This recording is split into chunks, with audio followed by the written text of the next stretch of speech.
বললাম সদবর্তী লোকে সকলের আশীর্বাদ গ্রহণ করতে হয়।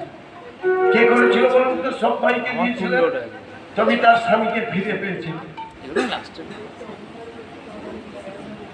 বলুন রাত জায়গা স্বামী মারা গিয়েছিল, যমরাজ বরদান করতে বাধ্য হয়েছিল, জানে না ওইটা ওরই স্বামী। সতী সাবিত্রী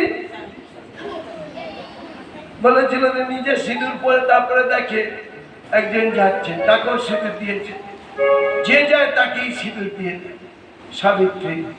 যমরাজ জানে না তো, যমরাজ বর দিয়ে দিয়েছিল, বলে তুমি তো বর দিলে, তাহলে আমার স্বামীকে তুমি যে কেড়ে নিলে, বাধ্য হয়ে পুনরায় ফেরত দিতে হয়েছে। তাহলে বুঝতে পারছেন এটা কতখানি শক্তি। সেই জন্যই যত্ন করে রাখতে হয় মা। সব থেকে আমার মায়েদের যত অলংকার আছে সব থেকে দামি অলংকার হয়ে যায়। দেখবেন বিবাহের আগে আগে দেখতে হয়, আর এটা যখন ধারণ করে তখনই তাকে লক্ষ্মী শ্রী অন্নপূর্ণার মতো দেখে। অনেক বাবা মা বলে বা এক ভেবেছিল মেয়েটা তো সত্যি আমার, এখন দিতে একটু মায়া হচ্ছে, পাঠাতে মায়া হচ্ছে, তখন এখান দিয়ে মায়াটাকে ঝরায় তত্র। তাই আজ নবসাজে সজ্জিত হয়ে এই রাসলীলা দর্শন করছে কারা? ওগো স্বর্গীয়তে দেবতা চড়িয়া বিহানে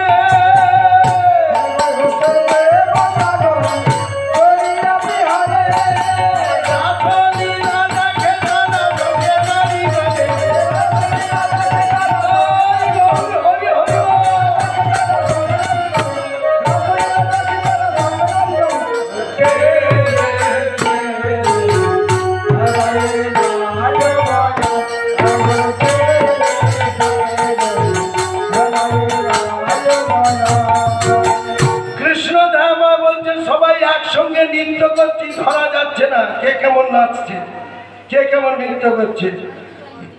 সবাইকে একা একা নৃত্য করতে হবে, সবাইকে একা একা।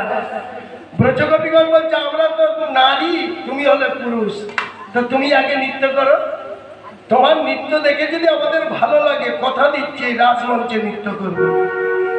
কৃষ্ণ দামা বলছে ব্রজগোপী আমাকে কথা দিচ্ছে, আমি নৃত্য করলেই তোমার নৃত্য করবে। হ্যাঁ নাচো নাচো।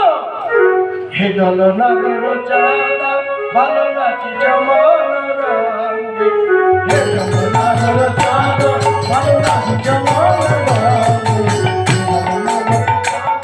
ভালো নাচি জমন রঙ্গে, হে দল নাগর চাঁদা ভালো নাচি জমন রঙ্গে, হে দল নাগর চাঁদা ভালো নাচি জমন রঙ্গে, হে দল